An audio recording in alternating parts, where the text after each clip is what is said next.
Welcome back into the Dead Arm Sports Podcast, coming at you live on September 13th on a Tuesday. And Joe, to kick it off, I want to quote the famous Jimmy Johnson. How about them Bears? That sounds more like a Dave Wanstead quote. Probably the old mustache. Yes, no. We'll get into some NFL later. Do you have does that question? Mustache? Does that Wanstead mustache like not play as perfectly as possible for the city of Chicago? Like I mean, that no Ditka stash, but I mean, of course, but like, where else can you get away with that? Where else is that mustache more fitting than Chicago? Yeah. No, that's a valid point. No, I'm sure during those winter games it got a little messy from a little potential drainage, but oh, God, how's that for a visual? Ugh, not great, Bob. Not great, Bob.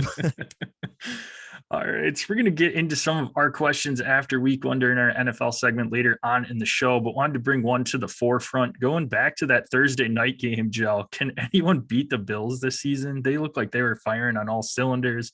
Take down the defending champs. That offense is just absolutely deadly. Those, clear favorites. They have to be. They took down they didn't just take down the Super Bowl champs. They destroyed the Super Bowl champs. I mean, it was a bloodbath. Stafford, how many times did Stafford go down or either get sacked or was under heavy pressure? That was constant. Granted, pretty much most offensive lines across the league looked pretty bad, and that's how usually the seasons start off is defensive lines are generally way ahead of offensive lines, given that there's kind of a choreography to being, to having a stout offensive line where the D line is just athletes going and attacking. So it's a lot easier week one, early first month of the season, where you're going to see probably a lot more defensive lineman dominance than maybe later on in the season. But yeah, I mean, Von Miller looked really good for the Bills. Who knows? Is he going to be able to finish out that 6-year contract? Probably not. He's already in his 30s. But hey, the Bills are here to win now, and hopefully Jim Kelly doesn't get in the way this time. Right. No, I agree. That was just an absolute trouncing. And I mean, we saw over the weekend too what the rest of that AFC East looks like. With Miami looked okay going up against the Patriots, and I mean, the Jets are the Jets, so they're not going to have any competition there. So it's going to have to come from somewhere else. But Joe Flacco isn't going to be the answer. Nah, not this year. Man, the second that I heard Joe Flacco starting, Ravens money line -280.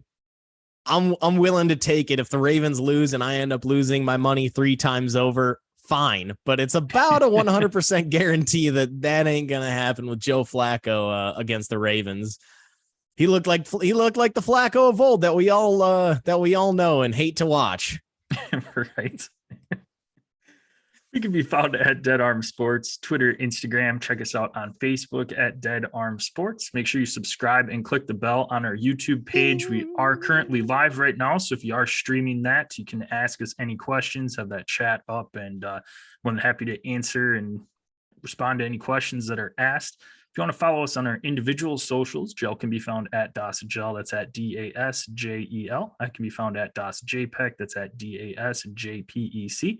Got the TikTok page up as well. Jel's firing away those social medias over the weekend, letting you know his favorite bets and anything else that he feels like popping in on a Sunday morning there. But by the way, I'm going to do a lot.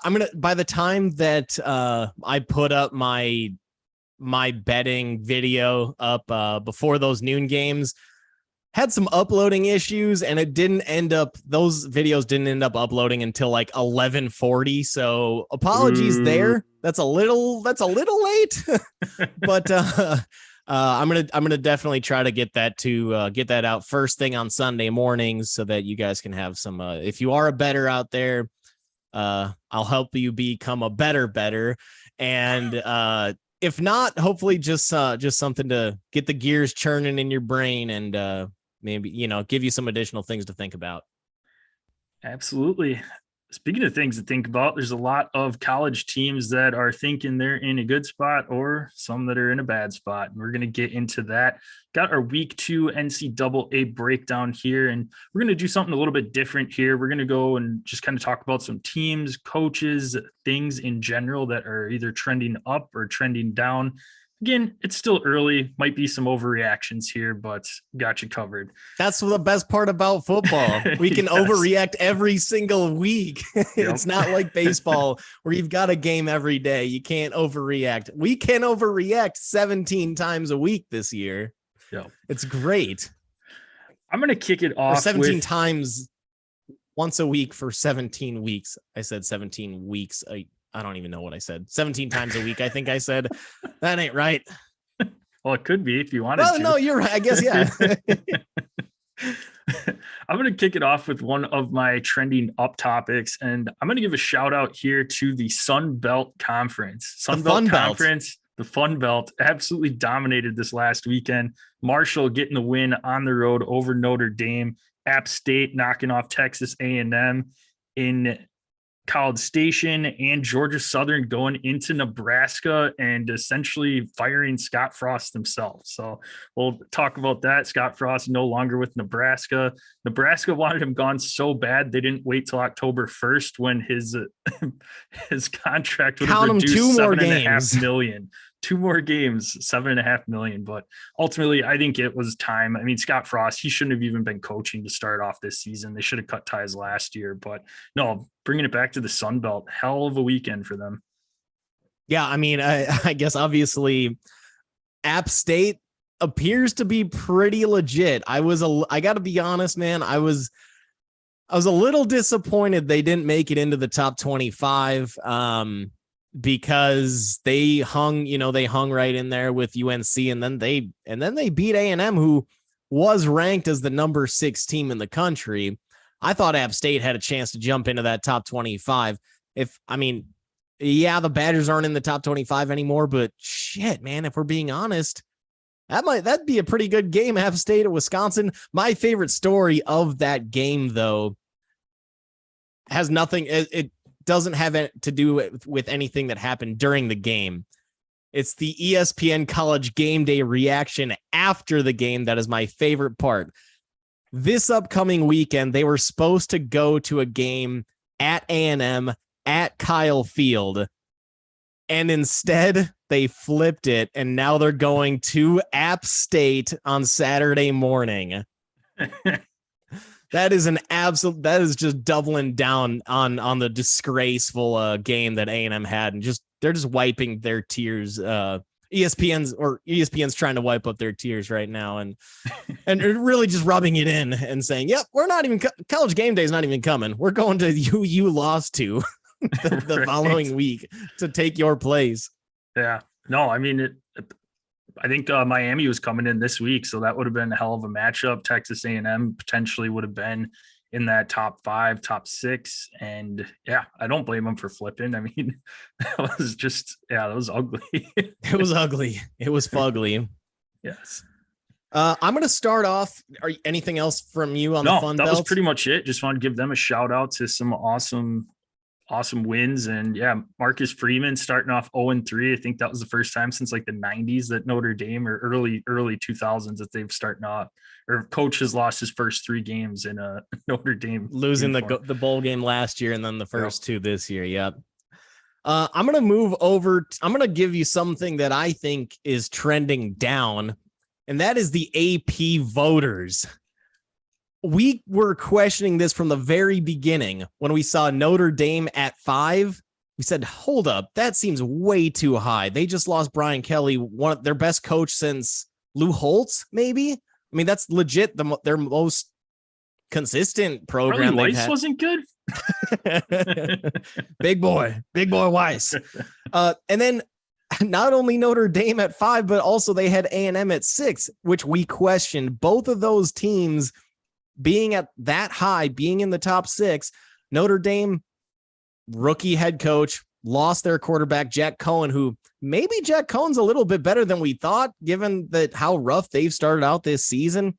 And then A&M, I don't know what they did to deserve a number 6 ranking to start off this season. I mean, they had a great recruiting class. Yeah, I think that won't matter for 2 years. No. It made no sense for them to be up that high. And then, so that's just touching preseason. In season, I still don't understand why they had Bama at number 1 over Georgia going into this past week, because Georgia was clearly the more dominant team. I mean, they wiped the floor with Oregon, and Alabama showed that, I mean, based on that Texas game, they had no business being that number 1 team in the country, and Georgia continued to roll in week 2. So I didn't understand that. And then one last reason why why AP voting is just trending down. They have no freaking clue what to do with the Gators. They go from unranked up to 12. Now they're back down to 18. Like, make up your damn mind here. Right. I get that there's big swings and that Florida had a sweet first, week 1 win and they looked really impressive. But I don't know how you make a jump from unranked up to there and then lose to a very, very quality Kentucky team and then drop back to 18. It's like, maybe don't have so many damn extremes here, you AP voters. I don't know. I just have question after question after question. I think maybe the only thing that they've gotten 100% right so far is Ohio State being the number 3 team. Yeah. No. Seriously. Yeah. No, I mean, there's been so much flip-flopping this year, which, I mean, as a college football fan, that you just want to turn on the TV and see competitive matchups and fun games. It's been a blast so far. You couldn't ask for a better 3 weeks of college football. But yeah, AP, I mean, they're clearly drunk. But yeah, I mean, the initial preseason rankings, those are so hard though too. Like you said, Texas A&M had no business being up there. And I think, like you said, the only reason they were up there is because of that number 1 recruiting class, which again, they're not going to be making an impact. A good chunk of them, at least, are not going to be making an impact for a couple of years down the road. So no, it's a bunch of baloney. And yeah, and yes, preseason AP rankings really literally shouldn't mean anything, but they do. I mean, they do for when it comes time to making the schedules, what's going to be on the primetime games, what's going to be the big ABC night game, all that stuff. So that's why these AP rankings do matter, even though they technically mean nothing, they matter in that way. And it matters when it comes down to later on in the season when, I mean, really the only thing that ultimately matters is what's the CFP rankings when they start doing that, which I believe that's usually starts week 6, probably is usually the first time the playoff rankings come out, somewhere in that range. Somewhere in that. I think like the beginning to middle of October, I think maybe. Yeah, so we're still we're maybe a month out from that, which that's when the rankings actually do matter. But like I said, I mean, the AP rankings matter as to which games are going to be the featured games. And I guess A&M is lucky that they weren't one of the featured games this weekend, because they got that was an ugly one. I think they might have just been on AC or SEC network. One of my other trending up is Arkansas. Arkansas is off to a 2-0 start, got a win against Cincinnati, another win this last weekend against South Carolina at home. And Raheem Sanders, KJ Jefferson have looked really solid. KJ Jefferson's legit, dude, to start off the season. So I'm very curious, though. Again, they are trending up right now. It is early on in the season. Let me give you their next 5 games, Joe. Uh-oh. Home against Missouri State. Shouldn't have any issues there. At A&M, we'll see what A&M team shows up there. Home against Bama, at Mississippi State, at BYU. So that is 4 out of their next 5 games after Missouri State are going to be a test. So yeah, that BYU, that's a sneaky one. I'm sure that when they scheduled that, they weren't thinking they're going to be facing, a BYU team that's in the top 15. Yep. That's going to be a sneaky. That might be a sneaky one. But yeah, KJ Jefferson got to be incredibly impressed with, with the way that he's starting this season. He was kind of somewhere, he was among the names of players that could be in that Heisman race to start off the year. And he's proven why. I mean, no picks, over 75% completion percentage. He's also done a lot on the ground to start the season. So, and start his entire career. So, yeah, I mean, off to an awesome start for Arkansas. All right, I'm going to stick with a team that's trending up, and I'm going to stay in the same conference. I should say maybe a coach that's trending up here, and that's got to be Mark Stoops, coach of Kentucky. Oh, yeah. He just passed Bear Bryant, one of the most iconic coaches in college football history, for most wins in Kentucky program history. But the reason why I think he's trending up is because any of these big time schools that can their coach at the end of the year, he's the first name that he's the first guy that's got to be called here. I mean, Kentucky's a football or a basketball school. They're not a football school. And he's turned that into a super legit program over the few years that he's been there.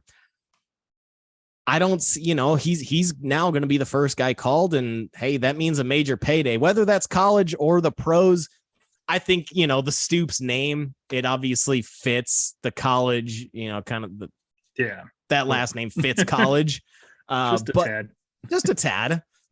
But yeah, I mean, his future up Kentucky looks legit. They, the quote unquote number 12 Florida Gators took them down pretty easily this past weekend. So absolutely Mark Stoops going up. I loved his post-game presser when, the reporter asked him, how does this feel? What does this mean to you? And he just kind of, he's extremely humble, saying, I just got a good group of guys, got a great staff. And, I'm just lucky to be a part of what we've built. So that's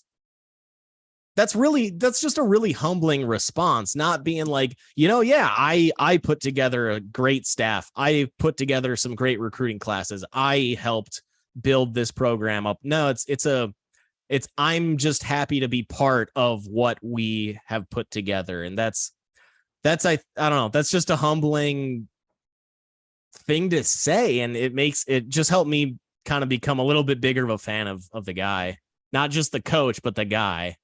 Yeah, no, he's done an absolutely phenomenal job. I mean, Kentucky, I don't know, 5 years ago even was a team you just laugh at. You'd see them pop up on a schedule. Waffle House. But Kentucky is a team that put no fear into anybody a couple of years back, and he's turned that into a program now that it's no sure win, and there's a good chance that they're going to end up beating you.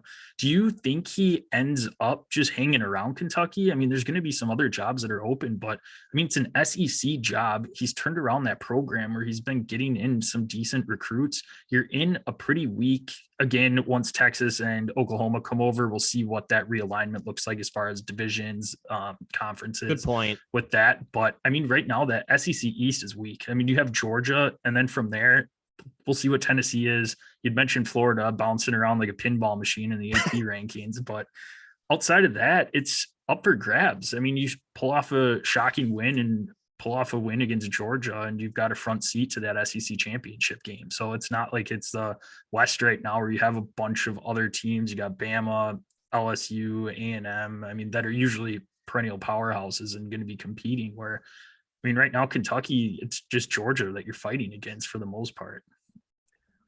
I think he may stick around. I could almost look at this like kind of the Luke Fickell situation, where maybe Fickell sticks around 1 year after Desmond Ridder leaves. And maybe after this season, assuming Cincinnati has a good year, he realizes, okay, it's my time to jump. I think maybe Stoops sticks around one more year after this year, once Will Levis leaves. And if maybe he has a down season, still a good season, but maybe a little bit more of a down season, it's kind of a reality check as to what, the reality of where Kentucky football, we don't have the ceiling that, obviously not using, I'm not saying these coaches or these programs are going to have openings, but we don't have the ceiling of an Alabama, a Clemson, an Ohio State, an Oklahoma, a Texas, for example. So a USC. So I think it's going to obviously have to be the right job that opens up. I don't think he would bolt Kentucky for like a UCLA if Chip Kelly left, but if UCLA were willing to pay up with them going to the Big Ten, maybe he would consider it. Although Mark Stoops doesn't necessarily seem like an LA guy. No. That there's a mismatch there, but no, I would bet he kind of goes the Luke Fickell route and sticks around one more year, and and then maybe he jumps. But the fear in that is who's the Iowa State coach? Matt Campbell. Matt Campbell, yep. He had a chance to jump at an NFL job or a high-end job, and now nobody's even bringing up that name. So that's what you risk if you do decide to stick around at your school. Now, like I said, Matt Campbell's not even being mentioned as a name out there. So if Mark Stoops sticks around and kind of falls off, the opportunities might not be out there anymore. Yeah, no, and it'll be interesting too. I think Stoops sticks around for a little bit just until some of this conference realignment is done. You don't want to jump to a team that you think is in one conference and then all of a sudden they get left behind in the dust. So I think right now he's got a good gig in the SEC, which we know SEC and the Big Ten are going to be the two power conferences right now, and we'll just kind of go from there with it. But yeah, for sure.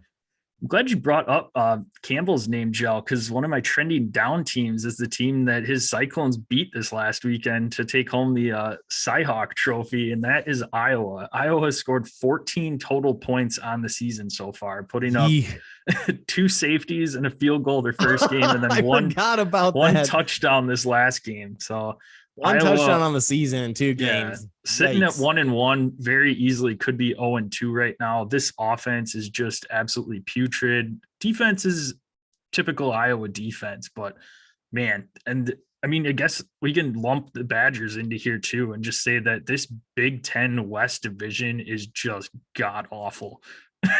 Just awful. I mean, at this point, who can you say is the odds-on favorite? Minnesota probably, but Ibrahim Ibrahim. Yeah. Ibrahim, I mean, was it Tanner? Yeah, I know who you're talking, Tanner, whatever. Morgan.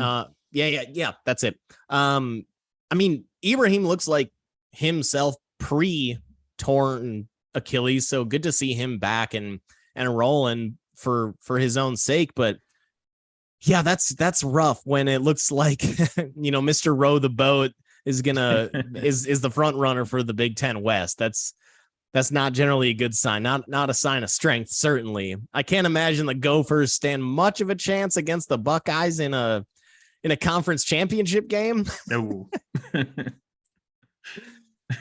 I've got one other guy that I think is down.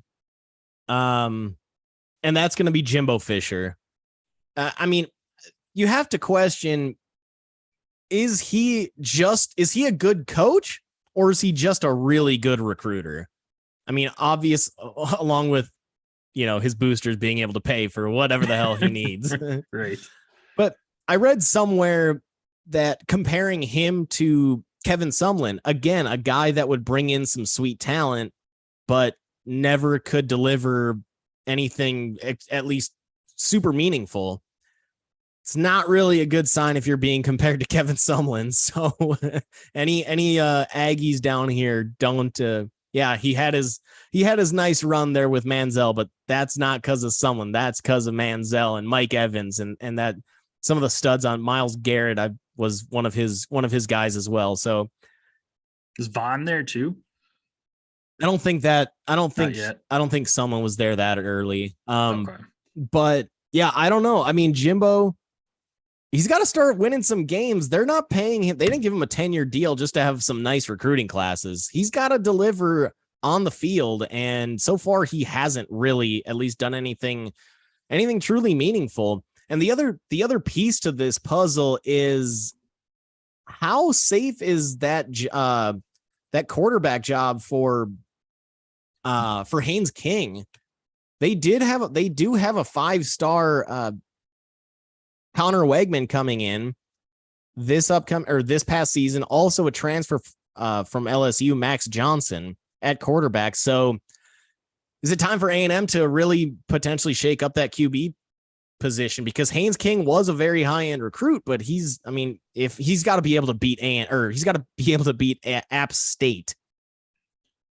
Yeah, no, they need to do something. I mean, it's unexcusable. Like you said, Jimbo Fisher, they brought him in from coming over from Florida State, where he turned around that program, and Florida State was one of the best programs in the country at that time. And now look at where Florida State is. Yeah, and not great, but no, comes over to Texas A&M, and you think that he would be competing for that SEC West championship, and hasn't even made it to one yet. I mean, it's been Alabama, not LSU. even really been close. Yeah, so no, I don't know. A&M, yeah, you've got to look forward to, and you can look forward to some of those recruiting classes that are going to be coming up. But again, like you said, is he just a really good recruiter and then just can't get? I mean, you can have great recruits, but if you can't develop them into winning players, doesn't do anything other than their rankings for their recruits coming in. So my last one I think I have here, I've done 2 trending up. I'll give another trending down here, and that is West Virginia. West Virginia is currently wasting JT Daniels' start so far. JT Daniels thrown for 570 yards, 5 touchdowns, 2 picks, and they're just not good. Over? Yes, 0 for 2. I guess you got to hope for JT Daniels' sake, putting up these numbers is going to get him drafted. Or, maybe not a first round pick, but somewhere to play in some, or at least be a solid backup in the NFL, be drafted, kind of a 4th round ish type of player, maybe a 3rd, kind of like where Sam Howell got picked. If JT Daniels continues to put up these types of numbers, that's definitely possible. Daniels was a high end recruit coming into USC, now on his 3rd collegiate team, but so he is putting up numbers. That's obviously a bright spot for West Virginia, Mountain Mama, but you got to be able to, again, it comes down to winning games. Who gives a shit who your players are if you're not winning games? Yeah. All right. Well, let me finish on a positive, I guess, sort of positive note. I guess I'll go trending up with a little bit of a downer along with it. Right. Currently trending up, Tennessee Volunteers finally look like they're halfway legit. I mean, Josh Heupel, maybe their best coach in this century. They haven't done shit since T. Martin was their quarterback back in like 2000. So it looks like he's got a halfway decent program. I was definitely, I was definitely like I'll believe it when I see it with Hayden Hooker. He looks to be the part. They got a nice win this past week. So I guess trending up in that sense for Tennessee for this season. The only shitty part that they have to look forward to is that they have to probably starting next year is eat all of Jeremy Pruitt's recruiting violations. Where next year you may see some scholarship reductions, some recruiting restrictions, and that kind of sucks for Tennessee that they have to, that Josh Heupel is going to be the one that has to be what's the opposite of beneficiary of Jeremy Pruitt's violations? Like ultimately the recipient of those violations. So that's what sucks for Tennessee, but at least they know they've got a sweet coach in Josh Heupel, and maybe this transfer portal can really help Tennessee, and maybe the recruiting violations won't hurt as much, but it's good. I mean, Tennessee's been a program that we've been just kind of sitting there waiting for them to finally pop again for the first time in a couple decades, basically. Josh Heupel might be the guy to do it. So you got to be kind of excited finally if you're a Vols fan. Yeah, Hendon Hooker's looked awesome so far, and like you mentioned, hardly know her. Yeah, and they won on the road in overtime against Pitt this last week. So that was a big road win for them before I believe they start SEC play this week or next week. But I know they've got a tough slate coming up for the SEC. They got Georgia obviously in their conference. They play Bama this year. So it's going to be, there's no easy schedule in the SEC. No. That's just kind of, we can say that about everybody. If you can avoid Bama, though, that's a favorable schedule. But I guess Alabama has a nice schedule, given that they have Austin P on there. What a shocker! Freaking joke! Right? Damn it, Saban, get it together. Yeah, no. Josh Heupel's another one in there with like Mark Stoops, where you've got a nice team in the SEC East. It's up for grabs outside of Georgia. All it takes again is one of these teams to knock off Georgia, and you can kind of go right into that championship game. But yeah, we'll see once these recruiting violations come down. That'll be interesting. But it is good to see Tennessee back on the map. They've been a team in the past that has high expectations. Their fan base has high expectations for them. They've shown flashes in the past, but just couldn't put it together. They lose some sloppy games and just I know you like them nice and sloppy. Yes. But. And what's ultimately kind of fucked about Jeremy Pruitt, I think it's pretty well known that like the SEC has been paying players well before it was legal to do so. He's just a big enough dumbass to actually get caught. Get your shit together. Speaking of dumbasses, Joe, let's transition over to the NFL. I know you want to put some coaches on blast. You had quite a few questionable coaching calls this last weekend, so I'll go ahead and give you the floor here. Well, let's start off with last night's game. Again, we're live on a Monday, Tuesday, live on a Tuesday. Let's go to Monday Night Football, and Matt Eberflus, or God damn it, Nathaniel Hackett. Too many coaches on my mind. Nathaniel Hackett. We've learned, not sure if he can hack it.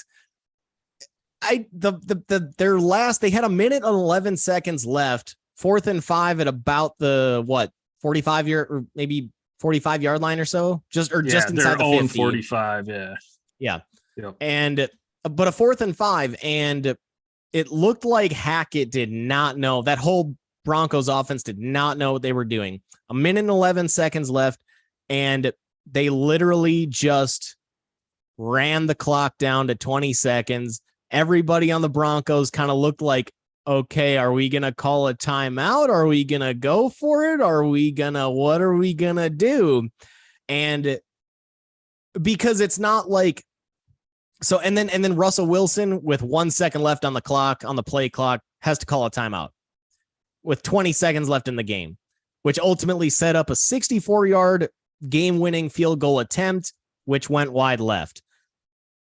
But the thing is, it looked like nobody on the Broncos knew that was the plan, and that it seemed like Nathaniel Hackett just kind of froze. You'd think that if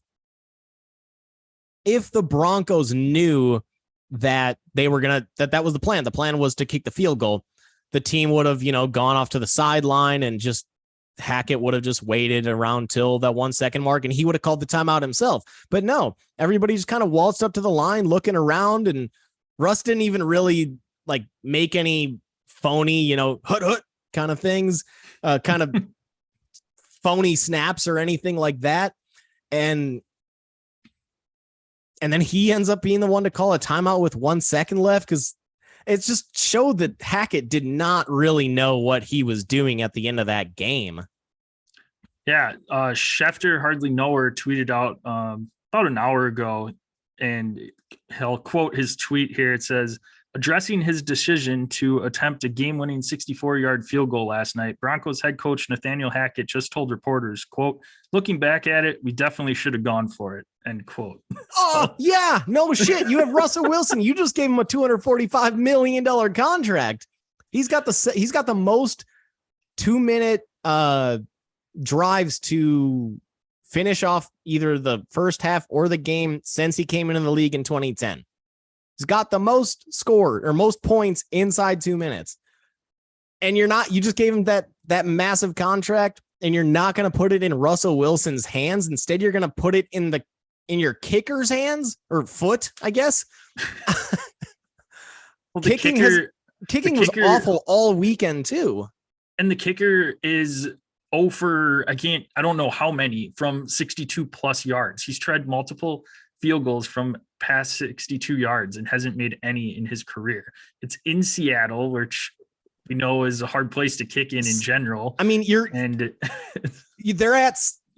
sea level when you're in Seattle, and he's used to kicking at mile high where the altitude is, you're talking about a mile of difference in altitude. So it's not even normal kick, it's not the kicking conditions that he's necessarily even used to. It's week 1 as well. Yeah. No, it was just absolutely mind-boggling. And then, like you said, to let the clock run down that much where they were just absolutely clueless on what they were doing. I mean, I could see if you were at the 30-yard line or something like that. Like, that's something you would do. For sure. That's completely different, though. But yeah, I don't know if he was confused and thought he was on the Seahawks 40, 45 instead of his own. But yeah, no, that was just absolutely mind-boggling. And obviously could tell it was his first time coaching. It felt like it was just a freeze up, and he's like, oh shit, I don't know what to do. And then there were 20 or 30 seconds that run off, and he's like, shit, well, it's too late to call a timeout now.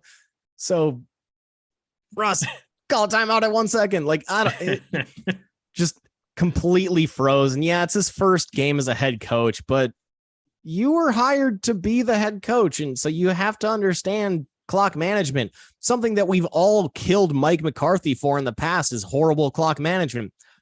Go back to last year in that game against the Niners, 14 seconds left. Dak runs that QB draw, and then they don't save themselves enough time to get a spike down. Like, this is the clock management shit that loses games and ultimately kick the Cowboys out of the playoffs. Ultimately, in this division, this decision in this division of the AFC West, with how competitive it is, this decision, this one loss, that may come back to bite him in the end, and maybe that screws him out of a wild card spot. So these are the kind of pressure decisions that you have to make if you're hired as a head coach of a team that has extremely lofty expectations. Yeah. Shout out to the coach that you thought you were talking about, Matt EBERFLUS. Gets his first win, his Bears debut, knocking off the Niners, a nice home upset. And all I can say is, Jill, that was one sloppy field out there on Sunday. Good thing they put down the turf the week before. Yeah, that's all. That's gone. Yeah. Put down new turf. Right. Yeah, that was that just looked like a wet carpet out there. So bad. It's one of those games, though, like if you're a kid, you love playing in because you're just sliding around, just getting soaked and just having a blast. But well, you saw that at the end of the game once they clinched the W. Fields and some of his teammates running down, doing the penguin dive in the end zone. It was like a good 10-yard slide. I don't think he did. That would have been nice. That would have been nice if he did that. Yeah, I guess he doesn't, it wouldn't matter. You could dump did he get a Gatorade dump? I don't know. Probably not. I mean, it wouldn't be kind of pointless. But no, obviously an extremely ugly game, but Jesus Christ. Trey Lance in that game looked terrible. Yeah. It did look like Fields had, they kind of embraced Fields a little bit more and his rollout ability, where he was, not so much in the pocket, at least a few more rollouts, which they weren't doing last year. The first half, they weren't doing. It looked like I can't remember if I texted our group or if I was texting my brother, but I was just like, man, are we still paying Matt Nagy to run this offense? Because it was identical to what they were running last year. 2 runs up the middle, drop Fields back, keep him in the pocket and have the pocket collapse and have him get sacked. But finally in the second half, they must have been like, oh, this is Matt Nagy's playbook. This was wait a minute.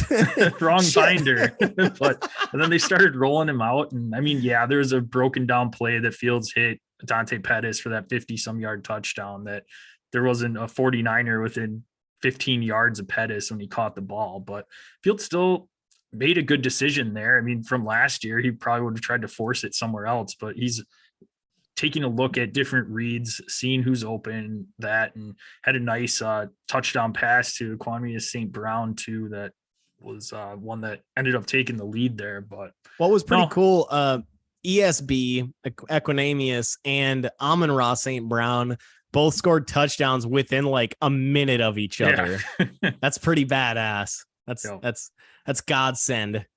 Yep. Yeah, I guess the only other thing coaching wise that I have to jump into is your former Bears coach, Lovie Smith, going for a freaking tie. 20 seconds left at midfield, 4th and 3. 20 seconds left in overtime, 4th and 3 midfield. And he decides to punt the ball. I mean, what are we doing here? Nobody wants to start 0-1, but or 0-1 and I guess nobody wants to start 0-1. Nobody also either wants to start 0-1. I guess it's a half a game better, but who really gives a shit? You're the Texans. Like you want to send that message that like, we're here to compete. We're here to fight. We're here for wins. We're not here for ties. It's not like the Texans are, a team with extremely lofty expectations. And hey, maybe instead of a loss here, we get a tie and that's what gives us the division. For being honest, are the Texans really competing for a playoff spot? Not this year. So, they looked like it the way they played in the first half, but their second half looked like, being up 20-3 and then blowing that 17-0 run by Indy. That's the Houston that we're used to. Yeah. But if you're Lovie Smith, don't you have to send that message? Like, we're here to win. We play to win the game. Like, isn't that the message that you have to send here? You're in game 1, week 1. Yeah, and it's not like his job security is that great. If Houston ends up with a top pick this year, they bring in a new quarterback and draft one. Yeah, they're probably going to just re-jump and reboot the whole franchise. So, he had a nice tenure with the Bears for a while, but after that, he's been bouncing around. He was at University of Illinois for a while. That didn't pan out. He was the D coordinator last year back in Houston when he came back to the NFL. So it's not like he's some guru that is going to be given a huge leash there. Yeah, he should because it's his first season as the head coach. But no, what do you have to lose if you're Houston? Like, okay, so you don't get it. Indy turn the ball over. Yeah, there's probably a decent chance that Indy could get 10 yards and kick a field goal. But there's 20 seconds left.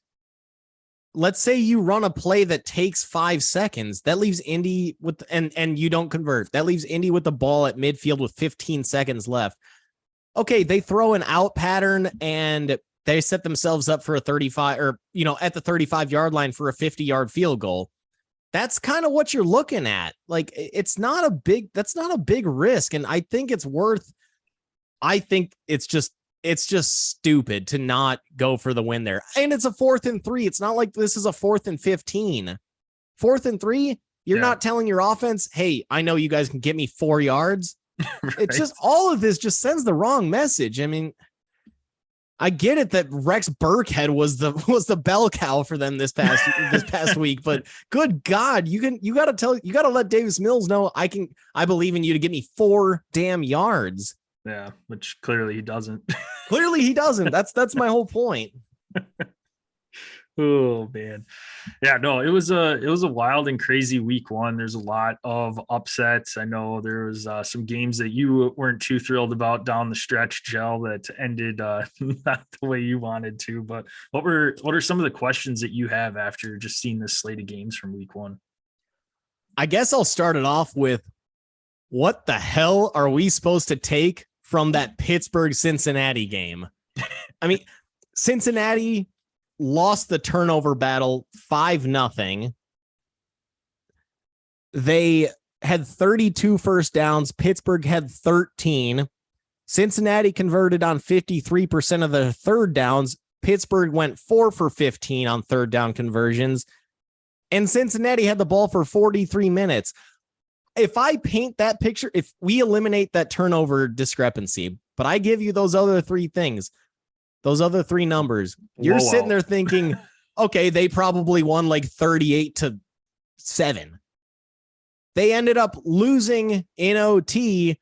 They should have won that game, by the way, if it weren't for a blocked field or a blocked extra point, or if they would have challenged Jamar Chase, who caught the ball with the ball over the goal line and the refs called it short. and before he went out of bounds. Instead, they decided to run. They decided, another coaching gaffe, by the way.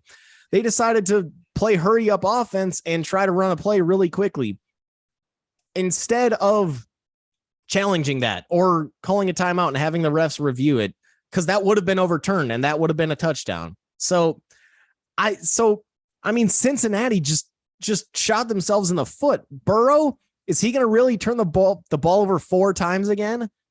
Probably not. Probably not. It's like Cincinnati shot themselves in the foot. And then also on the Pittsburgh side, first half, Mr. Trubisky looked really good. His first 15, 20 plays looked pretty good.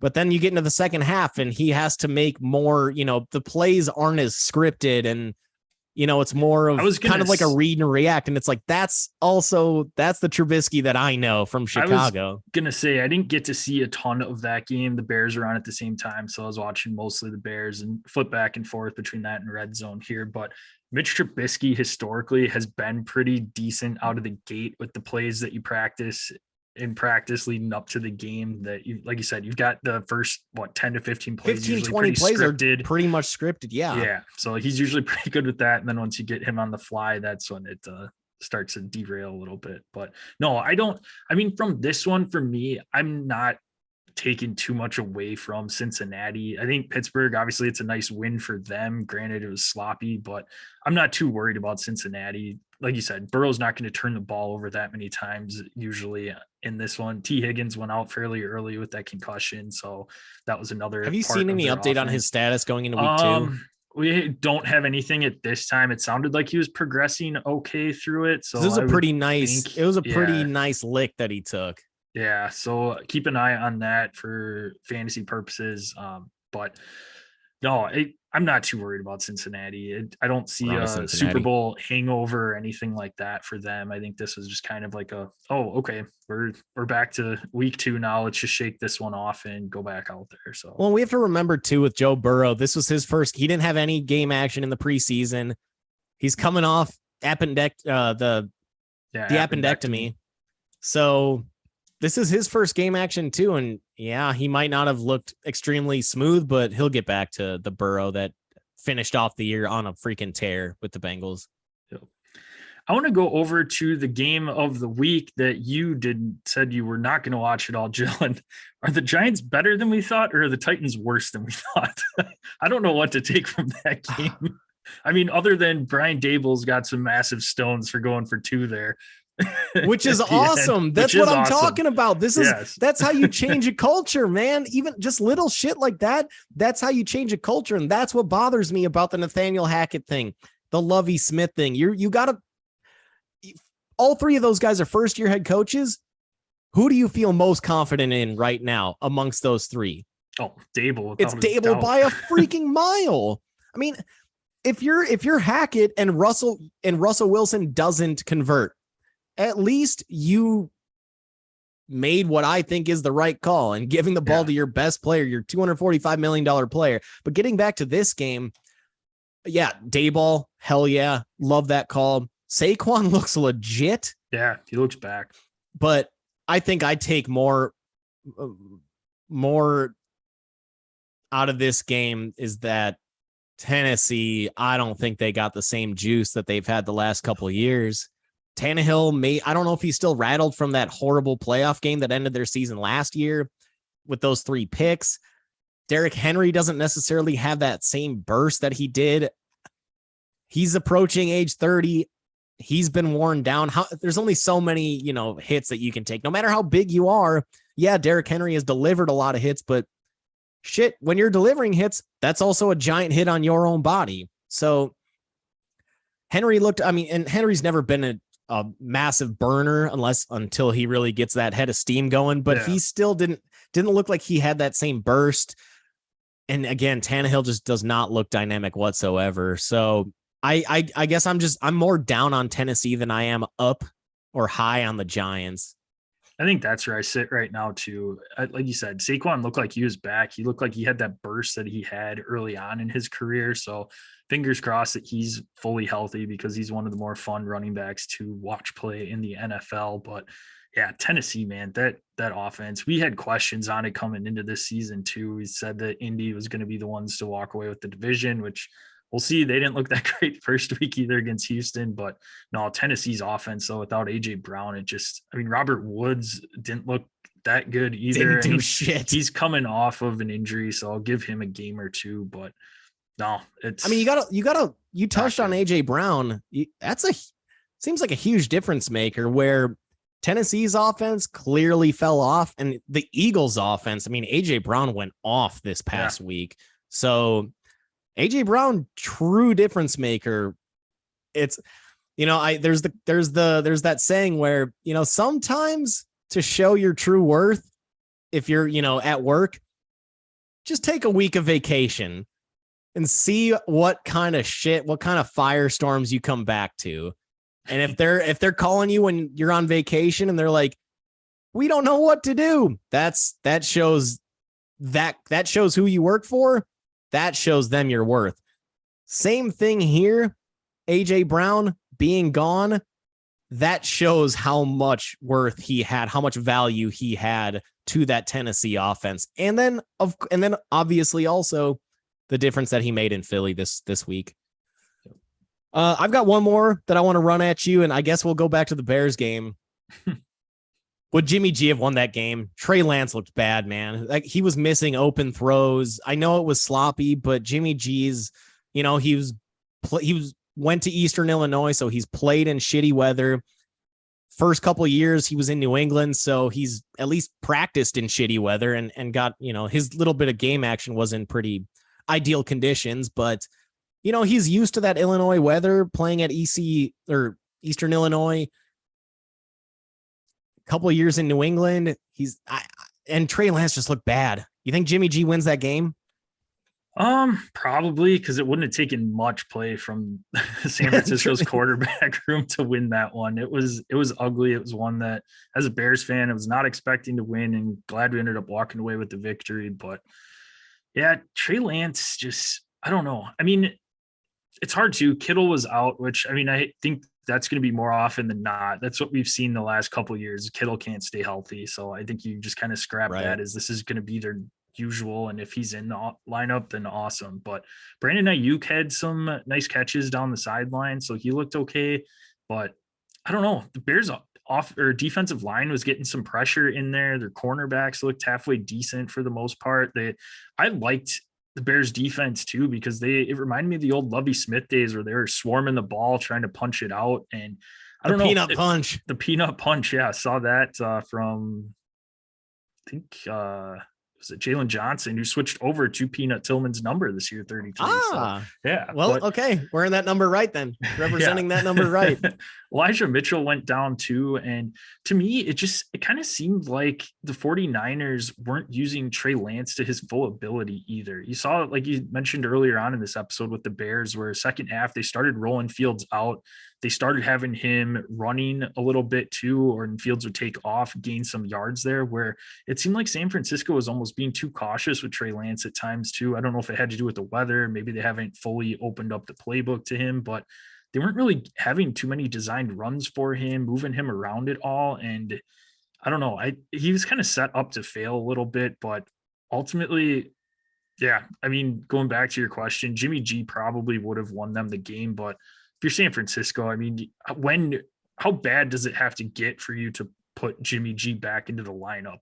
That is going to just absolutely kill the confidence of Trey Lance. So I don't foresee that happening, but I'm sure Jimmy G was over there smirking on the sideline, being like, all right. His handsome face. But okay, so upcoming Niners schedule, he's got Geno next week. If they lose to Geno, Russell Wilson lost to Geno. I know, but feels like a one-hit wonder. Let's be honest. Geno. And then he faces Russell Wilson the following week, and then they go to LA. What if they start off this season 1-3? At what point do you pull the plug? Or it could be the opposite, and he this was just a one-off and he shows what he can be next week, at home against the Seahawks. Very possible that he gets back on track, but I don't know, just definitely a storyline we definitely need to watch because they hung on to Jimmy G for a reason. Yeah, no, absolutely. And we'll see what ends up happening with that. And I want to, I guess, kick it over. I don't really want to talk about this topic, but it was a big one from the weekend. And can the Cowboys win a game without Dak? And also, is Jimmy G somebody? I know Jerry Jones said he's not doing anything. They're not putting Dak on IR. Jerry Jones said he's not looking to get a veteran quarterback coming in. But with Dak's injury history the last couple of years, wouldn't it make sense for the Cowboys to call up San Francisco? Question is, what do you have to give up? Yeah. I mean, if you're only going to have, if Dak is only out for 4 or 5 weeks, they can't give up any picks. Yeah. They can't give up anything legit. I mean, yeah, we'll take him for a 4th, but the Niners clearly aren't willing to give him up for a 4th. You can't be giving up a 1st rounder. The Cowboys but Jerry's I bring that up because Jerry is one to be desperate enough and psychotic enough at times to want to make that right. kind of a move. And they can't. For the Cowboys' sake, I hope that they don't do something drastic like that and give up a 1st for 4 or 5 games and, a couple extra wins. Yeah, it can get you back to the division, potentially winning the division, but I don't think they can. I don't think they need to. I don't think they make a move. I don't think they do. I think that Jerry's just going to really, really push Dak to like, hey, Dak, how you feeling this morning? Every morning. Is he ready to go this week? He sounds like a mortician. Okay. I'm sorry. Gosh. Do you have any more gel? I'm good. That'll do it for me. Sounds good. Just one more, just quick one for you. I want to know who's the worst team in the AFC East. Obviously, the Bills are phenomenal, but I mean, New England's offense is going to be atrocious this year. Dude, honestly, I think by the end of the year, we're going to be saying the Jets are better than the Patriots. Yeah. Because at least the Jets have pieces. They have building blocks. The Patriots don't even have anything to build on. I mean, Mac Jones, he was the 5th QB picked in last year's draft for a reason. His ceiling is limited. And he's being coached by a defensive coordinator, a shitty one at that. So just weapons wise, non-existent for New England. They're just so damn slow. At least the Jets have some, Breece Hall, Elijah Moore, Garrett Wilson, Michael Carter is still out there. Zach Wilson, hell of a lot more athletic than Mac Jones is. So at least you see athleticism with the Jets, or you see that there is some offensive potential for the Jets. I see 0 offensive potential for New England. I mean, straight up. All right. Well, that will wrap up this episode. We can be found at Dead Arm Sports, Twitter, Instagram. Check us out on Facebook at Dead Arm Sports. Gel can be found at Das Gel. I can be found at Das JPEG. Make sure you go to our YouTube page, click subscribe, click the bell so that way you know when our live episodes drop. You can ask us any questions on the chat there. We are monitoring that throughout the episode. Make sure you send us any questions to our socials. We've been tweeting out pretty active this last weekend. Appreciate those out there that tweeted back with some questions. Got some start sit ones on Sunday and got some Monday Night Miracles. And shout out to the one gentleman that needed 70 points and a half PPR from Javante. Had a decent game, but did not happen. Better luck with your week 2 slate. But no, appreciate everybody out there. That's what we're here for. We love interacting with listeners and interacting with you on social media. So appreciate that. Otherwise, Joe, where can they listen to us at? You can find us on Apple Podcasts, Spotify, iHeartRadio, and Google Pods. Just right there, search Dead Arm Sports. You'll find us there. Make sure to subscribe, rate, and review. 5 stars would be appreciated. take a screenshot of that written review, send it to us on our socials, again, at Dead Arm Sports on Twitter and Instagram, or on our Facebook page. Just search Dead Arm Sports. You can also find us on YouTube. Shocker, just search Dead Arm Sports. And our channel will be sitting there, right? It'll be the first thing at the top of your search bar. You'll find all of our videos, episodes. Every time that we go live, you'll get a notification as long as you hit that alert bell, and we will, you'll see all of our content is right when it goes live, or right when it's scheduled to be released. You'll get a notification. So plenty of content out there. We're going to be cranking it out. We'll be cranking these out multiple times a week. So make sure to subscribe on YouTube as well. All right. Again, I appreciate everybody out there listening. If you tell somebody you know about the podcast, that would be wonderful. We'll be back with you tomorrow on Thursday, and we'll let you know what we're looking forward to. Weekend slate of football, return of our upset picks of the week. Maybe Jill and I can finally pick an upset correct. So damn close. Freaking no, God pissed.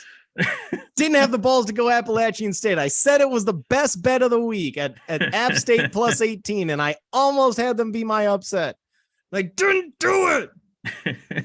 And we'll let you know how our Drew locks ended up after week 1, and give you our week 2 Drew locks for those of you out there for fantasy. Otherwise, Jill, close her out. Top headline of the day this morning, should have read after this Monday Night Football game: Drew Lock now MVP frontrunner after making QB competition abundantly clear.